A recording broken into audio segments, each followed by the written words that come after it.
We're really honored to welcome everyone to the Jerome L. Stern Pre-Pesach Lecture.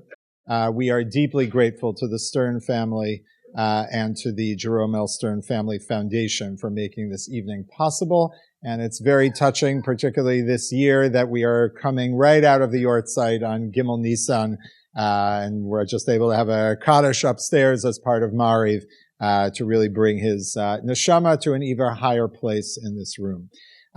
In just a few moments, I'm going to hand it over to Jeffrey to say a few words and to introduce our speaker for the evening. You will note that on your seats you have source sheets, but you also have some cards and pens. That's to encourage you as questions come to you or thoughts in the course of the talk. Please do write them down. And there'll be a portion of the evening later on where there'll be some dedicated question and answer time. And if you are watching online and you have particular questions that come up for you, send them into the chat and we'll see which of them we can share into the room. So at this time, I would like to invite Jeffrey Stern to say a few words about his father.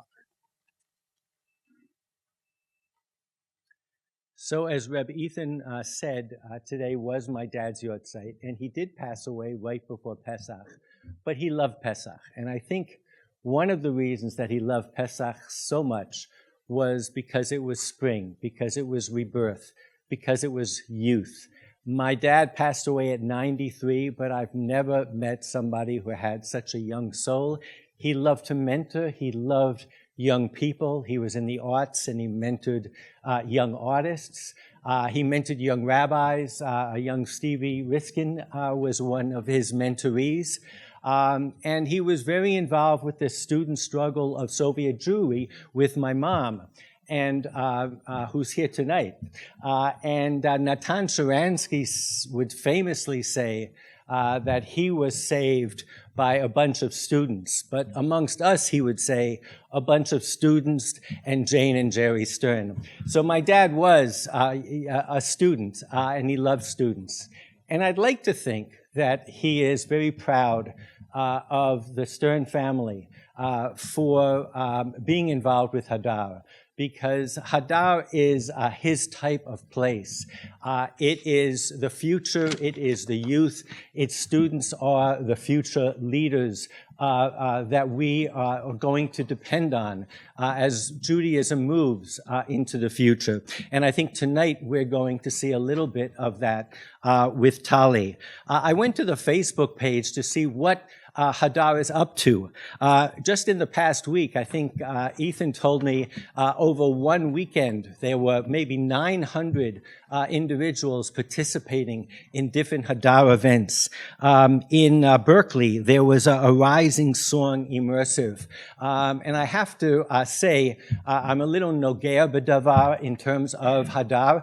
The Chazan that we have at our Sul, Gedalia Penner Robinson, is a Haggadah Rising Star graduate. He is unbelievable. So I am personally, with my wife Warner, benefiting from Haggadah. There were 450 kids at the first Haggadah Shabbaton in Nir Etzion in Israel. There was a Maimonides mute court going on in Tarrytown. This is all over the same weekend. There are Seder resources besides tonight's lecture, which will be definitely on the Haggadah website. The resources are so deep of all the years of learning that Haggadah has given us. An amazing resource. Devash is a weekly newsletter for kids and families that my grandkids subscribe to. There are 5,000 subscribers to Devash. It is the weekly touch point of families, young growing families in America, and I think in Israel too. Project Zug is a Chavruta program that has 2,000 participants on an annual basis. Their vision is Chavruta learning should be available to every Jew in every community. There are so many things that Haggadah is innovating, but they're staying in their lane, and they're focused on what they need to do, which is to bring Judaism into the future. We were talking earlier about about regrets in life. And I said, the only regret I have is that when I went to yeshiva so many years ago, Haggadah wasn't here. I had to filter the chaff from the kernels. And not to say that I would agree with everything that I would learn at Haggadah, but there would be a safe space, that there's an openness on gender issues, on justice issues, on all sorts of social issues, and still a rigorous attention to the text. Haggadah is truly an amazing place. And Dad, if you're looking down, I hope you are proud of us for being involved with this. Tonight, we were hoping that Shai Held would be here. He's not feeling well, but he just published a book that is amazing, and I encourage you all to read. But Tali Adler is a faculty member at Haggadah. She teaches Talmud, Tanakh, and Parshanut. She earned a BA in Jewish Studies and Political Science at Yeshiva University and received smicha at Maharat. Adam Mintz is here tonight as well. She lives in Washington Heights with her husband and 2 children. And if you like what you hear tonight, you can catch her every week, because this year she is doing the Dvar Torah on the Parsha, where she talks about the emotional resonance of text stories and characters. I'll finish with just a quote by how she characterizes her weekly Parshanut. Torah is meant to crack your heart open, Rabbi Adler explains. The text speaks to our most intense feelings, passions, and deepest yearnings for connection with God and with others. So we are in for a treat tonight, and I welcome Rabbi Adler for setting our ghosts free, Yosef at the Seder. Enjoy.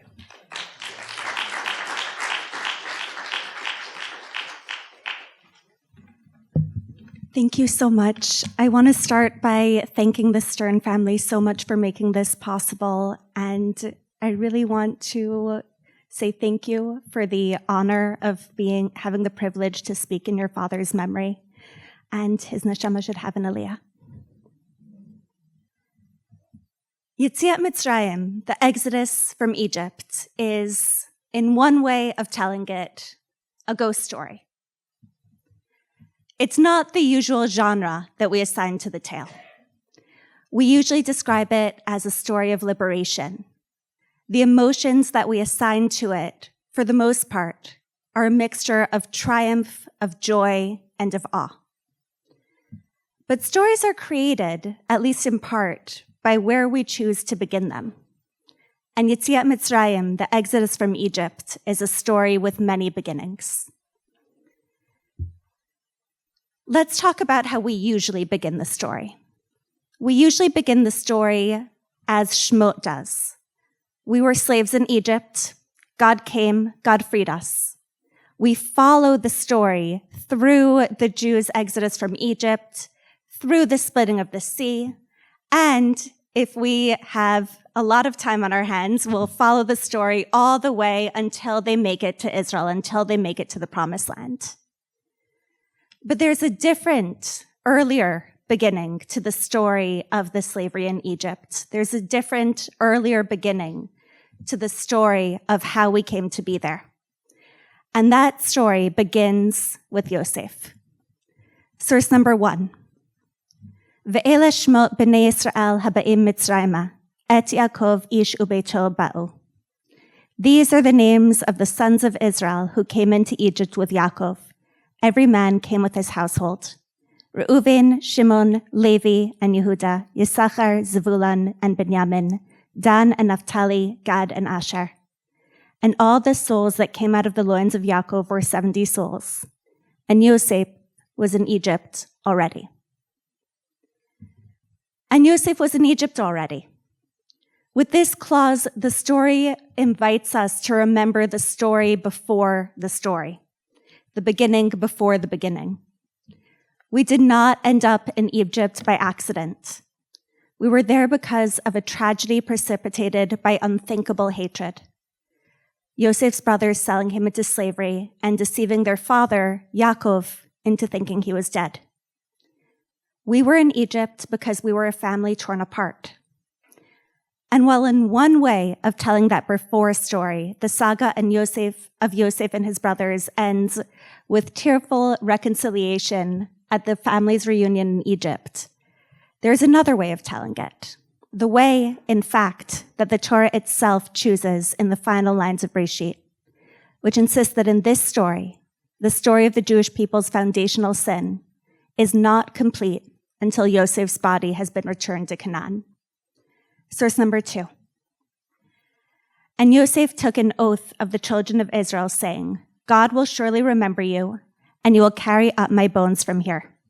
So Yosef died, being 110 years old, and they embalmed him, and he was put in a coffin in Egypt. In the last psukim of Breshit, Yosef gives us 2 pieces of information. The first, God will take you out of here. You will one day be redeemed. The words that Yosef uses, pakod yifkod, God will surely redeem you, are said in the Midrash to be a catchphrase that the Jewish people carries through its centuries of enslavement in Egypt, telling its children generation after generation that when a Redeemer comes, a Redeemer who knows those words, only then will freedom begin. But there's a second piece of information, or rather request, embedded here.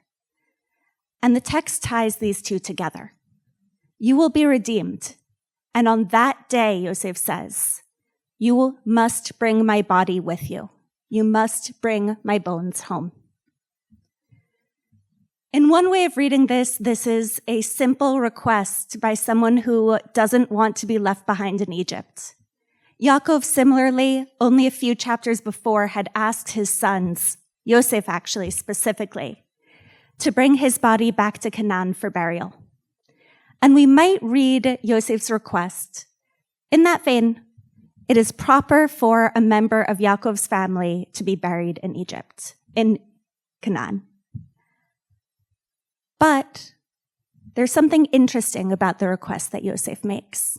Yosef does not direct his request to the people you would think he would ask. Yaakov asked his own son to make sure that his body made it to Canaan. Yosef makes a different choice. He asks his brothers. And there's a sort of poetic justice in that. Yosef is not simply asking, please make sure that my body makes it home. He is asking, you who brought me here have a responsibility. You who brought me here have a responsibility to make sure that one day I go home. And in saying these 2 things, God will redeem you and you must bring me home together, Yosef is making a decision. He's making a decision to tie together the redemption with the acknowledgement of the brother's responsibility. He is, in effect, saying, God will redeem you, and you must not forget what you did to me. Both of these things are true. And for one to happen, the other must be acknowledged as well. I want to offer tonight that these lines in the Torah, these lines that Yosef speaks on his deathbed, are actually making a claim that is true not only for that moment in history, but for generations. Our redemption and our ability to bear responsibility for our guilt are intimately tied together. True redemption can only happen when we tell the truth. When we tell the truth about who we are, when we tell the truth about what we believe, and also when we tell the truth about what we have done. Yosef is not simply saying, please take my bones out on the night of the Exodus. He is saying that for the Exodus to happen, they must bring him home. This might seem like a simple truth, but I think that if we actually examine it carefully, it runs against 2 very deep instincts that we have. And 2 very deep instincts that pop up extremely strongly whenever we are passionate about a mission. The first is that we have the right and maybe the responsibility to ignore or deny guilt for the sake of the mission. we believe often that we are actually doing the mission, the belief, the redemption, a service by putting things under the rug, by denying guilt. And on the flip side, we believe that if we acknowledge guilt, we endanger the mission. In his last words, Yosef is offering an alternative to those two instincts. He is offering a way that guilt and redemption, guilt and mission can actually live together. He is saying that it is possible to hold our guilt while traveling towards redemption, and not simply possible, but necessary. And so, on the night of the Exodus, while the Jewish people are rushing, packing, preparing to leave, while they are experiencing the story of their redemption, Moshe is doing something different. He is going and bringing up Yosef's body to travel with them through the desert. Moshe took Yosef's bones with him because Yosef had made the children of Israel swear to him, saying, "God will surely redeem you from here, and you shall carry my bones up from here with you." The Tosefta relates that retrieving Yosef's body was no simple matter. In the centuries since his death, Yosef's burial location had actually been forgotten. And so Moshe must seek out the holder of memory, the last child who remembered Yosef's life and his death. Tosefta Sota 4:3. How did Moshe know where Yosef had been buried? They said, Sarach bat Asher was of the same generation, and she went and said to Moshe, "In the Nile River, Yosef is buried." Moshe went and stood at the Nile River and said, "Yosef, the time has come for the Holy Blessed One to redeem Israel. Behold, the Shekhinah is delayed for you, and Bnei Israel are delayed for you, and the clouds of glory are delayed for you. If you reveal yourself, good, and if not, we are cleansed of the oath which you have sworn upon our fathers." Then the coffin of Yosef floated to the surface, and Moshe took hold of it and went. I want us to pay attention to where Yosef is found in this text. There's a dramatic sort of reveal. Where is Yosef? We can imagine Moshe running around on the night of Yetziat Mitzrayim, searching until he finds the memory holder. And when he finds the memory holder, this information that Yosef is in the Nile is not matter of fact. We do not bury people in the Nile.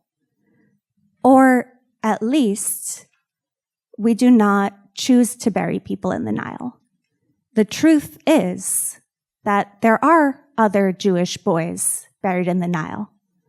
And we find out in this moment that actually Yosef, our almost murdered victim, has been submerged in the depths of the Nile along with our own victimized children. The text is blaring to us that our victimization and our victim are side by side. And as we begin to leave Egypt, as we go towards redemption, we see exactly what the effects of our almost crime would look like. But that's not the only thing that the text highlights for us. Yosef is a great man, and nations usually choose to carry on the memory of where their great men are buried.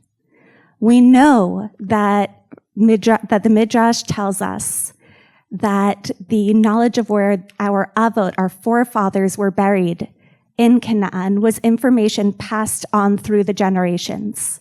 There's a Midrash that talks about when the 12 spies go to Israel, 2 of them make a stop in Hebron. Why? Because they want to pray at the tomb of the patriarchs, at Ma'arat HaMachpelah. Even though they are in a different country, they have passed on that information and location. Yosef's burial location, within the same country, though, has been forgotten, so much so that there is only one person left living who remembers it. And that's not an accident. It's not an accident because Yosef symbolizes more or something different than the other patriarchs do to us, than the other Avot. He symbolizes, yes, our ancestor and our Savior, the one who preserved us through the famine in Egypt, the one who forgave us when we felt that we were beyond forgiving. But he also symbolizes our guilt. He symbolizes the impossible sin, or rather the sin it feels impossible to come back from. And in telling us that Yosef's burial location has been forgotten, that he is buried beneath the depths of the sea, what the Midrash might be telling us is that during their time in Egypt, Bnei Israel have actually chosen to forget their guilt. We begin Shemot by saying that a new Pharaoh arose who did not remember Yosef, who did not know Yosef. This Midrash says the Egyptians chose to forget because the memory of Yosef was difficult for them. But they weren't the only ones. And for the Exodus to happen, the first thing that has to happen, the thing that has to happen before that, is a reclamation of memory. And so, the Jewish people begin their trek out of Egypt. It's a double trek. They are marching towards their homeland, they are marching towards liberation, but they're also marching towards a burial. This is both the longest march of redemption in human history and the longest funeral march. It is both. Redemption lives side by side in this march with our guilt. Redemption with atonement, bones and unbaked bread together, making the exit from the land of both Jewish sin and Jewish slavery.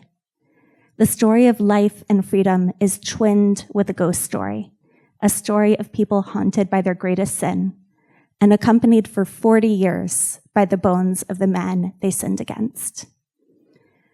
Tonight, what we're going to do is take a journey through the march of liberation that is also a funeral march, the march that is both redemption and atonement. We're going to look at what that might have looked like for the Jewish people. We're going to look at how they managed to hold those two things together. And as we go through the text, we will also begin to look at what remnants of that story, or rather I should say those dual stories, we still carry today. I'm going to pause for a moment. We can take a first round of questions from the audience in the room. I'm going to give people... Sorry for the people online. I'm going to give people a moment to think, and then I'll take a round of 3. Let's see. I see one over here. We'll go 1. No one has any questions. Everyone loved what I said and said, yes, check, plus we can all go home now. Yeah? Let's start with a question. You'll figure out what objections you have. Thank you. You're really making me think, and I think you're doing that for everyone. My question is on a specific. You mentioned how in the Nile are also the Jewish children who were placed there. Who placed them there? I'm sorry. Yes, I should have been clearer. I was referring to the Jewish boys murdered by the Egyptians. That's what I thought. Thank you. Anyone else? Questions, or we can keep going? I think I see over here. Nancy. Just the story of the Nile recalls Moses. It's ironic that Moses is the one who is taking Joseph there because he was redeemed at the Nile by the Egyptians. I think so. It's a wonderful parallel, and you can't escape that story also running in the background here. I think you're absolutely right. I think this could actually be an entirely different but related lecture. Let's just speak about, that's not the only irony, right? Yosef is being brought home after centuries. It is the being buried in Israel that is probably most unlikely. But the person carrying his bones is someone who will wish to be buried in Israel, Moshe, and doesn't actually have that happen. They're very intimately tied together. Yes, over here. I don't remember since he's seen his brother. Was it 17 years, something like that? And what I find every time we get to it in the Torah reading, the minute they're brought in, and given special treatment and they get all worried, the brothers, this is because of what we did to our brother. So they have not forgotten, and they are feeling their guilt big time. And it's a fairly long period of time. Great. And I actually think we can point to just how overwhelming the grief is for the brothers in order to help us understand why their descendants would choose to so actively forget. Right? Let's talk about what the brothers do immediately after their father dies. They go and they throw themselves at Yosef's feet and they say, "Our father said, please be good to us." We don't know. We just don't know if Yaakov really did say that or if they're just terrified. And they say, "Behold, we'll be slaves to you." Right? There's two things that are very important there. The first is that they actually cannot imagine this guilt as being something that can ever be expiated except through total kind of nullification of the self, which is slavery. And the second is there is something very heavy-handed that the Torah is doing there, right? It's not subtle. Yosef refuses his brother's offer of slavery, but the guilt has to land somewhere. The sin has to land somewhere. And behold, their children and children's children are indeed slaves, even if Yosef said this is not necessary. In order to leave slavery in Egypt, we must also somehow come to terms with that guilt. We don't have a living Yosef to cleanse us of it. Instead, for the first time, we must actually learn how to carry it with us and how to carry it with us as free people. Did I see a hand over here? Do you want to say something more about the idea that the Yosef's brothers are not repatriated? Oh, I will say this, which is that there's at least one strand in rabbinic thought. It pops up in Midrash that can't tolerate that, and does say that the brothers are brought home. But I think that you're right. In the Torah text itself, the Torah is doing something very deliberate. It is only the brother who came there against his will who gets to go home. The other brothers made a choice. The other brothers made many choices. And in the text of the Torah, at least, we can assume that they're left in Egypt. Last one, and then we'll keep going. So, quick question. I don't have the text in front of me, but I seem to remember the Egyptians put Yosef in the Nile. Who buries Yosef in the Nile? Okay, great. The Egyptians in this text do indeed bury Yosef in the Nile. And I believe that there are commentaries who argue that they do it for two different reasons. They Possibly. want to keep the Jews there. Exactly. Yeah. One is they want to keep the Jews there, and they know that on the day that the Jews reclaim Yosef, the Jews are going to leave. And the other is this very disturbing idea that Yosef is somehow some sort of good luck charm who can make the Nile continue to overflow. I think that that's absolutely the pshat. I also think that the forgetting that happens here is also a strong strand.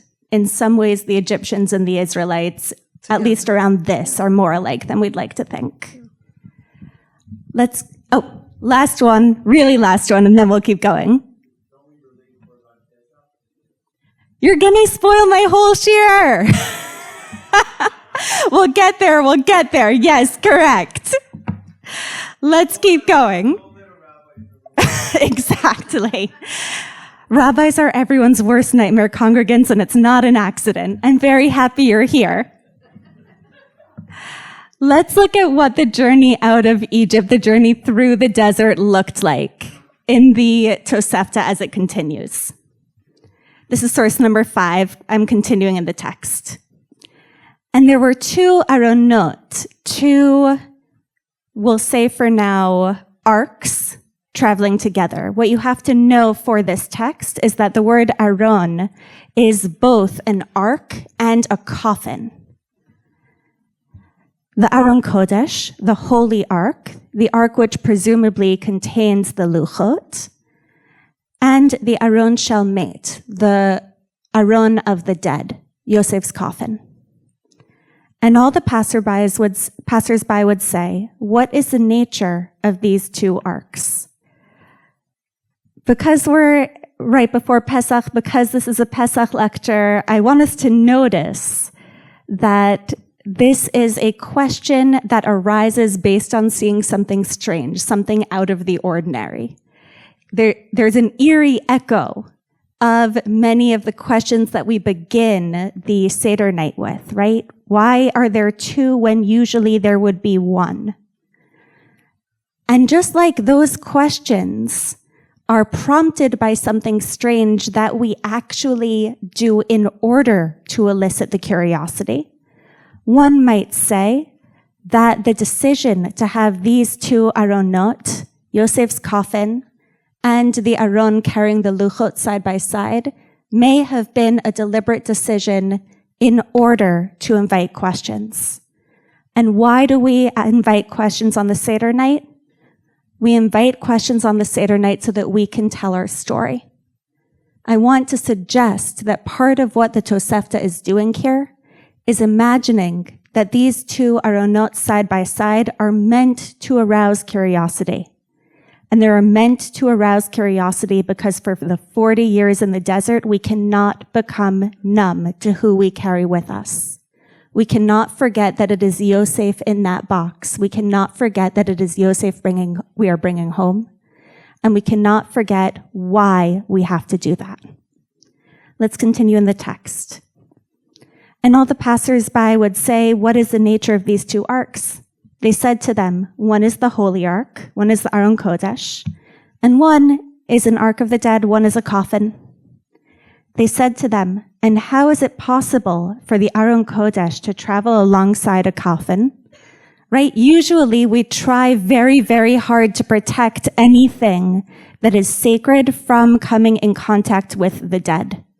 This actually is bringing together of two things that seem diametrically opposed. And there's an instinct there, right? You almost hear the worry, the concern in the voice of the person asking the question. I want to yank these two apart. It seems like it is almost obscene for them to be side by side. They said to them, the dead person who is in this ark fulfilled what is written in that which rests in the Aron Kodesh, meaning the luchot. The answer is in the pshat, in the plainest reading of this text. The person in that coffin upheld, you might say, you might interpret this text to be saying, all of the commandments that are given in the other box, in the Aron Kodesh. But I think you might also read this text as saying, these two are not opposites. This person being here, this person, the fact that we are carrying him with us is in and of itself a fulfillment of what is in the other box, the Aron Kodesh, written in there in the luchot. And what does that mean? If we go back to the instincts that we talked about at the beginning, the instincts that say, you have to hide guilt because guilt endangers the mission. To acknowledge guilt endangers the mission. It is a corruption. It is tainting. The answer here is no. Carrying that with us is actually part of the fulfillment of the mission. If we take the mission seriously, if we take redemption seriously, if we take our identity, both as free people and as servants of God seriously, that means that we also carry our guilt along with us and we acknowledge it as free people. The Aron Kodesh and the bones of Yosef travel together. One is not hidden for the sake of the other. And when someone comes and says, can these really exist side by side? The answer is not only yes, the answer is they have to. Let's keep going. The question then becomes, we know that for 40 years in the desert, Yosef's Aron, Yosef's coffin, and the Jewish people traveled together. We've made the case that Yetziat Mitzrayim, the exodus from Egypt, is actually intimately bound up with our acknowledgement of guilt and our ability to carry forth Yosef. The question then becomes, where is Yosef at our Seder? And I want to begin with one very reasonable, even if I think incorrect answer, which is Yosef is nowhere, and that is deliberate. Let's take a look at the last place that Yosef's body appears in Tanakh, at the very end of the book of Yehoshua, and see why one might make that case. This is Yehoshua Chaf Daled, Yehoshua chapter 24. If anyone can shout out what source number that is.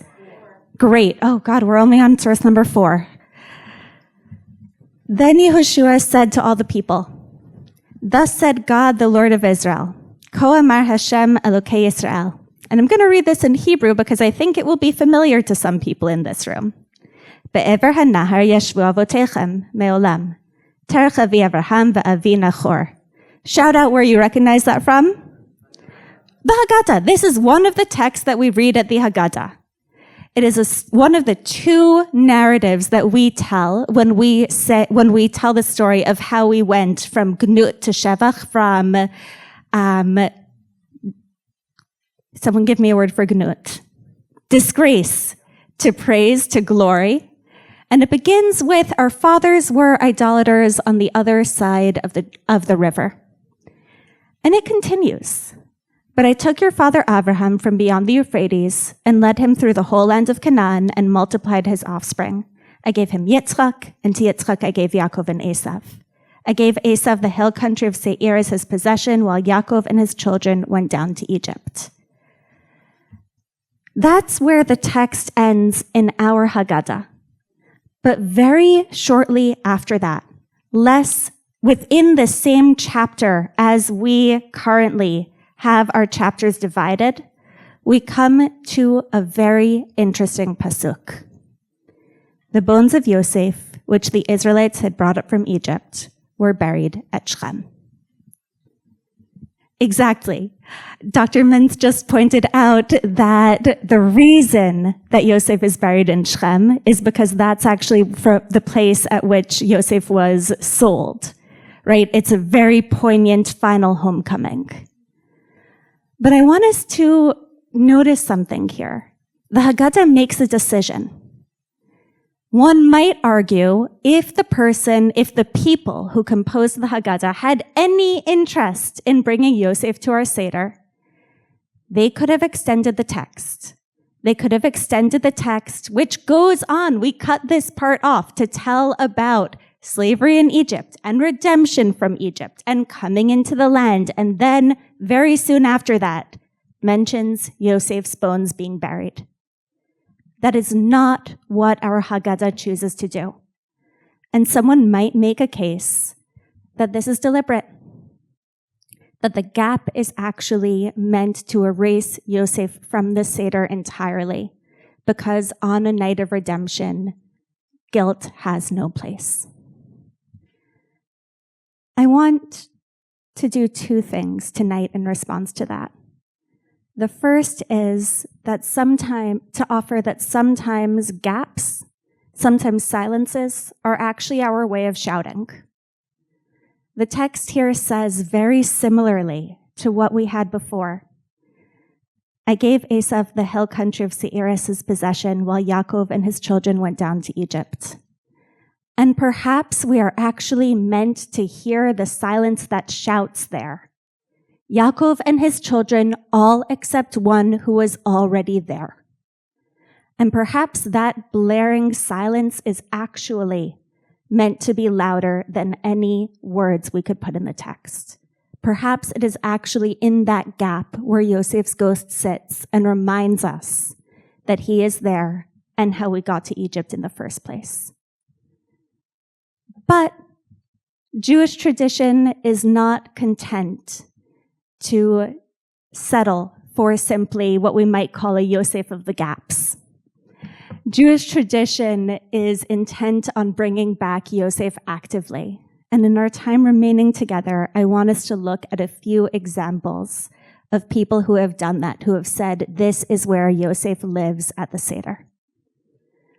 I want us to look first at people who read the Haggadah as actually containing multiple narratives. We know that there are at least two narratives of how we tell the story of the Haggadah. One that starts with we were slaves and then we were redeemed, and one that starts with we were idolaters and God took us to his service. But these are people who offer that there is another narrative contained here, and that is Yosef's narrative. Let's look at source number 6, the Rashbats on the Haggadah. And now, the answer to the question, Manishtana, is we were slaves to Pharaoh in Egypt. And our rabbis taught that one should begin with disgrace, and the disgrace is based on what the Midrash says. You sold your brother Yosef as a slave. By your lives, you will have to recite each year, we were slaves to Pharaoh in Egypt. Let's pause for a moment to recognize what the Rashbats is doing here. The Rashbats is saying, Yosef is not absent. You cannot say the words, Avadim hayinu leparo b'Mitzrayim, we were slaves to Pharaoh in Egypt, without also conjuring, why were you slaves to Pharaoh in Egypt? How did you end up there? You were slaves to Pharaoh in Egypt because you sold your brother as a slave. There the Rashbats is coming down on the side of our suffering is tied up with what we did to our brother. But he does something interesting. He doesn't stop at the gnut. He continues to the shevach. He continues to the praise, to the glory. And the glory is that just like Yosef became king, so too we are freed. The Rashbats is doing something very interesting here. We so far have been talking about guilt. We've been talking about the ways that our sin must be carried along with our redemption. But what the Rashbats is doing here is actually complicating that. He is also saying, and your redemption is tied to Yosef's as well. He's inviting us to look at Yosef's life and our own suffering in Egypt, not as being opposite sides of a scale. Yosef suffered and therefore you suffer, but as something tied up much more closely. Yosef was redeemed and so too you are redeemed.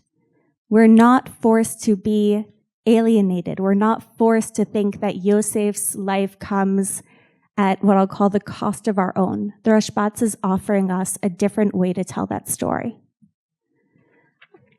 I want to continue. We're going to skip ahead to source number 9, where we're going to see a second appearance of Yosef at the Seder. As Rabbi Bibi said, first, before it comes to our Seder, it takes the form of Korban Pesach, where we see possibly an allusion to Yosef. The text that we're going to look at will actually be source number 10, which is by Rabbi Shlomo Kluger. Rabbi Shlomo Kluger is looking at two things. First, he is looking at source number 9, a source that talks about the manner in which we carried the Korban Pesach, the Pesach sacrifice, home, and says, interestingly, we carry it over our shoulders. And Rashi says we carry it over our shoulders in the manner of Yishmaelim, Ishmaelites. We'll come back to that in one moment. The other thing he is looking at is a comment by the Maharshal in a piece of responsa where he says that actually at the end of the Seder, we should take the afikomen. I don't know if anyone in here actually does this. I'm curious. Wrap it in a cloth, carry it around the house, and say, this is how our ancestors walked with their kneading bowls bound up in their garments. And he's going to take the piece about the Korban Pesach, and he's going to take the piece about carrying the afikomen, and he's going to tie them together and say that they actually are reflections of one another. Let's take a look. I'm going to start on the second paragraph. And again, this is source number 10. Our sages of blessed memory said at the end of chapter 5 of Pesachim, it was taught, each and every one would place his korban pesach in its skin and sling it behind his back. Rav Elish said, like merchants. And Rashi explained, this is the way of Ishmaelite merchants, Yishmaelim. And I have always been puzzled by what Rav Elish is teaching us with this, and why did Chazal establish this matter in the Talmud? Right? That seems like a very strange, extraneous detail. Why does Rav Elish have to chime in when you say sling it over your shoulder and say like merchants? And certainly, why should Rashi pop in and say, don't be mistaken, specifically like Yishmaeli merchants? It seems to me that regarding the reason for the bondage in Egypt, many reasons have been given for how the bondage in Egypt came about. And the opinion of several is that it was due to the sin of selling Yosef. And in all matters of Pesach, a hint is made about the redemption and about the bondage, but no hint is made about what matter led to the bondage. Right? Rav Shlomo Kluger is saying it has the same issue that we do. I know about the slavery and I know about the redemption, but no one's telling the before story. Where is Yosef? Therefore, they made a hint in this, which is similar to the selling of Yosef. For there it is written, and they lifted up their eyes and saw, and behold, Ishmaelites were coming. And therefore, they made a hint in how they carried the Korban Pesach in the manner of Ishmaelite merchants to recall the matter of selling Yosef. We're going to pause here for a moment. First of all, let's look at this. The Korban Pesach itself is a memory of what we did to Yosef. I want us to look at the physicality of this, the slinging it over your shoulder and carrying it home. There's something very familiar about this. It actually is, in some ways, not just a reenactment of what we did to Yosef, right? The people we sold him to. But a reenactment also I want to offer of what we did for Yosef. We have a visceral memory of carrying Yosef, and that is when we carried him home. I want to offer here that what Rav Shlomo Kluger is doing in identifying this is actually both. We are not simply remembering how we got to Egypt, what we did to Yosef. We are also remembering what we did for Yosef. We are remembering both the guilt and the redemption. We are remembering our ability to hold both. Let's keep going. It is well known that the rabbis explained that the spoils of Egypt were wages for their years of slavery. Rav Shlomo Kluger here is jumping to the moment in the text in Shemot where God commands Bnei Yisrael to go to their Egyptian neighbors and ask for silver and gold. And Rav Shlomo Kluger is going to note that there is something very strange about this. If these are reparations, you should just take them. If you are using the other sort of possible explanation there, that ask there is meant to imply borrow, well, you should really give back things that you borrow. Rav Shlomo Kluger is going to explain this strange sort of in-between decision by way of Yosef. Let's see how. It is well known that the rabbis explained that the spoils of Egypt were wages for their years of slavery. But this really depends on whether the slavery had been deserved or not. Meaning, and I don't think that Rav Shlomo Kluger means this necessarily entirely literally, because he hedges a little bit, but I could only kill so many trees.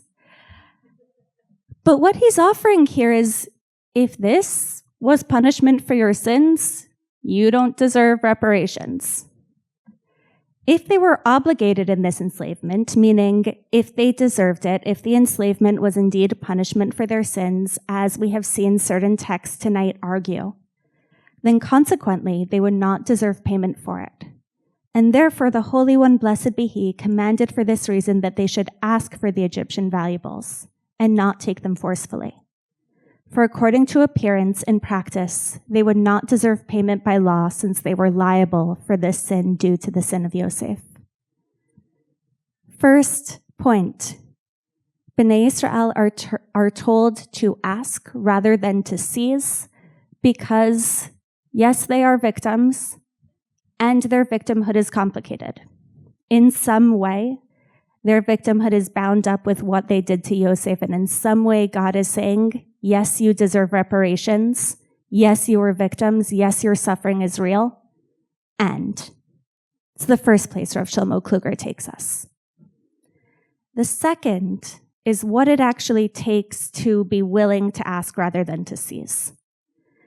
Behold, if Israel had not remembered the matter of the selling of Yosef, then they would have thought that they deserved payment by law and would not have hesitated to take the valuables. For they would have said, what is the reason for this, since payment is due to them by law? But since they carried the remainder of the dough tied up in their garments, like the way of Ishmaelite merchants, as Rashi explained, they remembered that this enslavement was for the sin of the sale of Yosef, and automatically they would know that they did not deserve by rights any compensation. Let's take a look at what Rav Shlomo Kluger is doing here. These two verses actually appear side by side. The pasuk where it tells us that the Jewish people carried their kneading bowls in their garments, and the pasuk where where God tells them to go and ask for things from their neighbors. And Rav Shlomo Kluger is saying that's not an accident. God actually ensured that they were carrying those things in their garments because carrying it in that way, in the way of Ishmaeli merchants, meant that they were also carrying that ancestral memory. And when they went and they knocked on the Egyptian's door, they were carrying that, and it kept them from looting. It made sure that they actually obeyed God's command to ask rather than to seize. Therefore, they took it only by way of request. This is what it says. The people picked up their dough, their leftovers bound up in their garments on their shoulders. And since the Jewish people were commanded to do this, it is therefore fitting for everyone to do this, in order that they will have a reminder of from what cause the enslavement in Egypt sprouted. I want to be really clear here. I don't think that Rav Shlomo Kluger is saying we were not victims. I do not think he is saying we were not victims, and I do not think he is saying that our suffering was not real. God does indeed tell the Jewish people to go and ask for those valuables, which means that on some level they were deserved. And also, Rav Shlomo Kluger is saying part of what God wanted the Jewish people to know on that night is to remember that their history is a complicated one. To resist falling into the identity of the only part of this story is that we have been wronged. To remember that there were other parts of their identity that came before, and to be able to hold both. And Rav Shlomo Kluger is saying, you know why the Maharshal says that we have to carry the Afikomen around with us?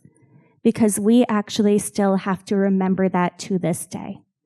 And at the very end of the Seder, I want us to realize what he's doing. At the end of the Seder, when you're feeling triumphant, when you have passed through the entire story of the Exodus, to feel the weight of Yosef on you for one more moment, and to know that your history is actually more complicated than you often allow it to be. Let's jump ahead. I want us to see one more symbol of Yosef at the Seder tonight. Let's go to source number 12. The Ben Ish Chai, is that source number 12 in your source packets? Source number 11. Source number 11 in your source packets. The Ben Ish Chai, now we're going to go from the end of the Seder to towards the beginning of the Seder, to the moment of Karpas. Let's take a look. The first act of dipping the Karpas in vinegar. Let's just note, by the way, for most of Jewish history, and indeed for many Jews today, They didn't dip the karpas in salt water. They dipped the karpas in vinegar, and possibly earlier than that, they might have even dipped the karpas in charoset. Right? That's what the Rambam brings down. Salt water, I think, only begins being attested to Middle Ages. Is that correct? Middle Ages. Thank you, Rabbi Mintz. And let's just remember, vinegar is often red, right? Particularly if you don't have this, particularly if it's a grape-based vinegar, that'll have a red color. That's going to be important. The first act of dipping the karpas in vinegar is in memory of the fact that the enslavement was because of the sale of Yosef, and that his brothers dipped his coat in blood and caused pain to his father Yaakov Avinu. Right? What are we doing at the beginning of the Seder? We're opening with, actually, if we're thinking about storytelling in a chronological manner, and we're trying to tell the real beginning of the story at the beginning of the Seder, we begin by enacting how this all began. We take the karpas, we dip it in something reddish in color, just as the brothers dipped Yosef's coat in blood in order to make their father believe that Yosef was dead. This is alluded to in the word karpas, which has the letters kaf and resh, which are the last letters of the word mecher, sale, and the letters pei and samech, which are the first letters in the word pasim, the word used to describe Yosef's coat. No one can do anagrams like the Ben Ish Chai. No one. According to the Ben Ish Chai, in dipping the karpas, we bring the story of the brothers' sale of Yosef into the open. We begin the Seder itself by telling a very difficult truth, and we tell that truth actually by reenacting it ourselves. Even before we touch a piece of matzah or begin to tell the story of our enslavement, we engage with a memory of sin. We begin the Seder with the story before the story, actually reenacting the moment it all began. But I want to suggest that one might, if one can even say such a thing, offer not a correction but an addendum to the Ben Ish Chai. Because if we think about the exodus from Egypt, if we think about Yetziat Mitzrayim, there's another very potent moment of dipping in blood that comes to mind. One that happens not at the beginning of the story, but towards the end.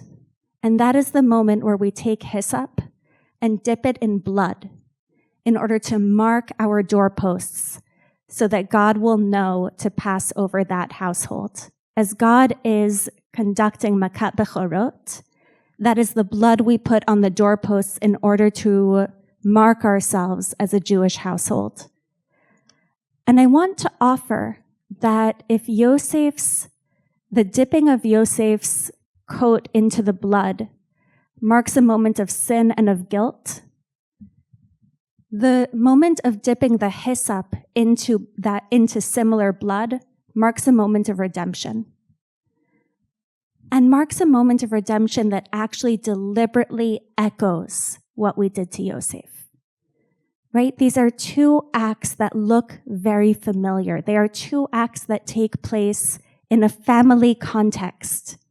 Yosef's brothers acted as a family, and we are told that night, the night of the exodus from Egypt, to gather with our families within our households. It actually is, in many ways, an eerie parallel. It's a parallel that is both a reenactment and, I would say, a redemption. We are echoing what we did to Yosef, but we are echoing it this time by way of saying, yes, we did this, and yes, we will go free. Both are true.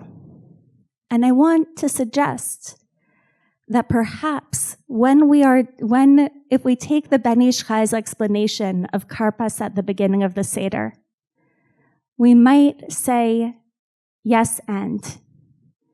Yes, we are doing this in memory of what we did to Yosef. And yes, we are doing this in memory of the night that we went free. Yes, we are doing this in memory of the night that we gathered our family together for a sin that stayed with us for generations. And yes, we are doing this in memory of the night that we gathered together with our family to await God's redemption. A single action tells two stories, just like the Aron of the Luchot and the Aron, which was Yosef's coffin, lived side by side.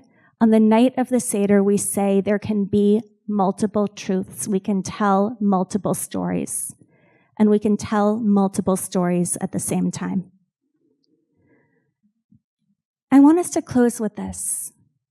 The last source on your source sheet actually tells the story in one line of what is perhaps the most disturbing part of the sale of Yosef, if one can even say such a thing.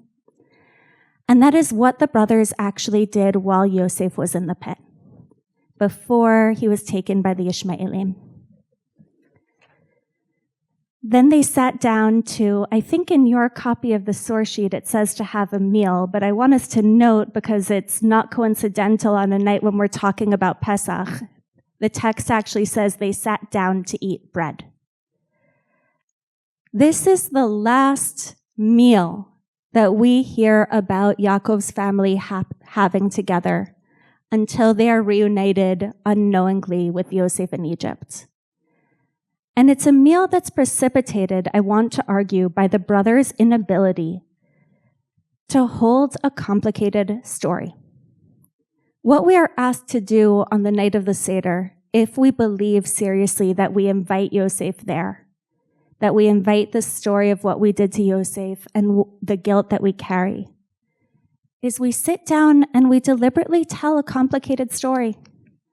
We tell a story that involves guilt and redemption. We tell a story that has multiple pieces in one. So we tell a story through a simple action of dipping, both of the moment where we committed the worst action that we ever did and the moment at which we began to move forward from that. When the brothers choose to sell Yosef, when the brothers at least choose to throw Yosef into the pit, it actually is to a large extent because a complicated story is too much for them to bear. What the brothers do when they try to get rid of Yosef is they're trying through violence to create a simpler narrative. A narrative where their family isn't divided into a favorite son and everyone else. A narrative where they don't have to hear their brother's dreams that make no sense to them. A narrative in which, because Yaakov's family is inherently divided, there are always going to be competing factions and competing narratives and competing truths. When they throw Yosef into the pit, they are trying to suppress multiple stories. They are trying to suppress a complicated story. And I want to suggest that what we do when we gather together with our families, whatever that looks like, in our homes on the night of the Seder, is actually in many ways a tikkun for that incredibly, let's say, difficult meal that the brothers ate while Yosef was in the pit. It is a meal that is there to say we can gather together and tell multiple stories at once. We can hold complicated truths. We can say to the world, to ourselves, because that's the most important thing, to be able to say it to ourselves and to each other. Many things are true at once. We were guilty and we were redeemed. We carry sin and we are walking along with the Aron Kodesh because we believe in the possibility of redemption. We are sitting and telling a story that is many stories. And in being willing to tell multiple stories, we are finding our way to redemption. Thank you all.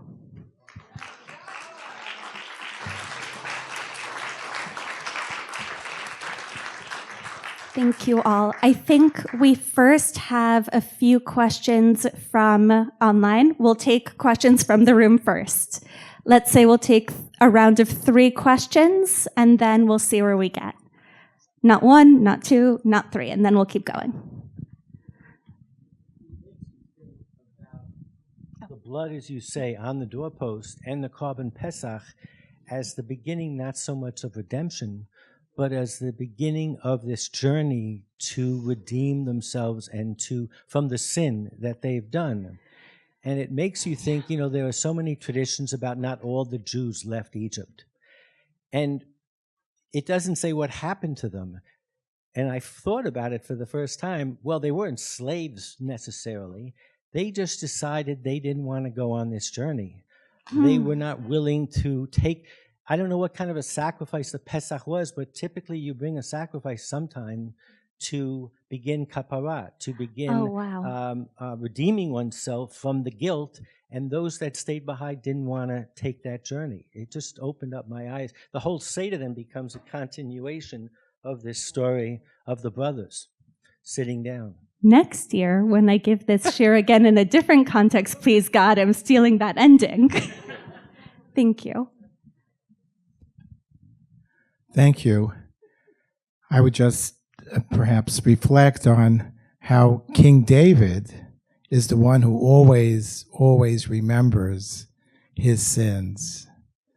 And the whole period between Yehuda and Yosef, we all have to remember our sins all the time, whether it's someone representing the house of David or the house of Yosef.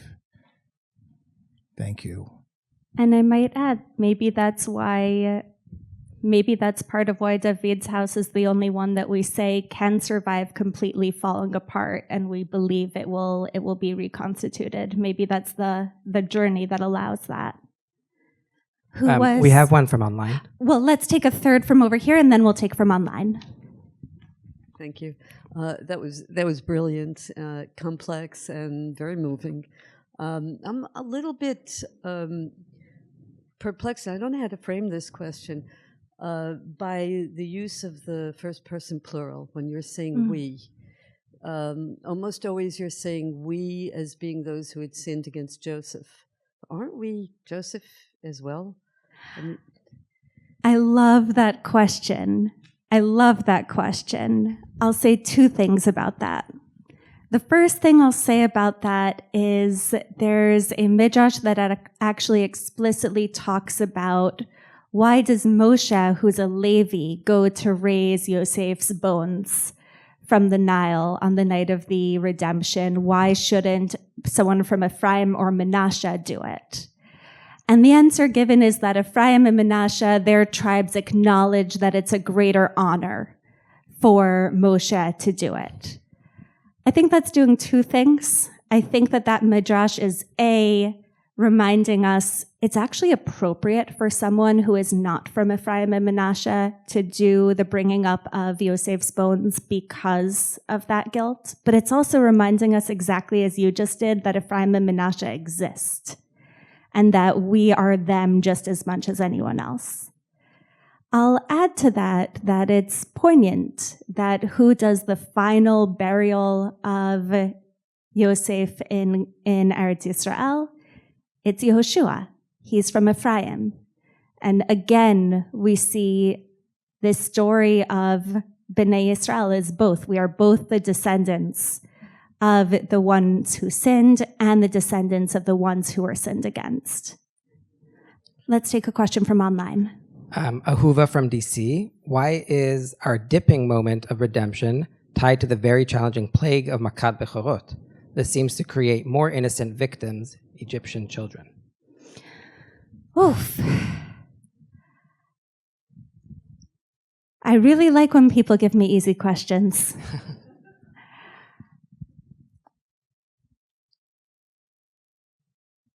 I'll just say, I don't.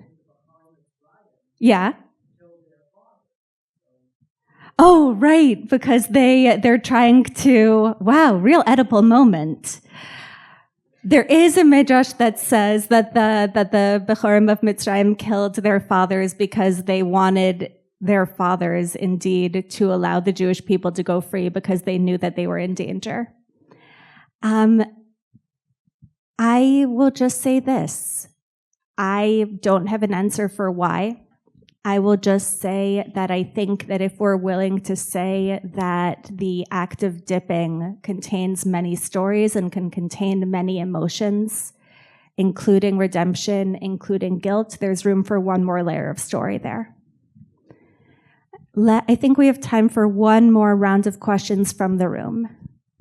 No, Amishar is telling me we do not have time for one more round of questions from the room. We will leave it there. Thank you so much, everyone. And really thank you to the Stern family for tonight. Thank you.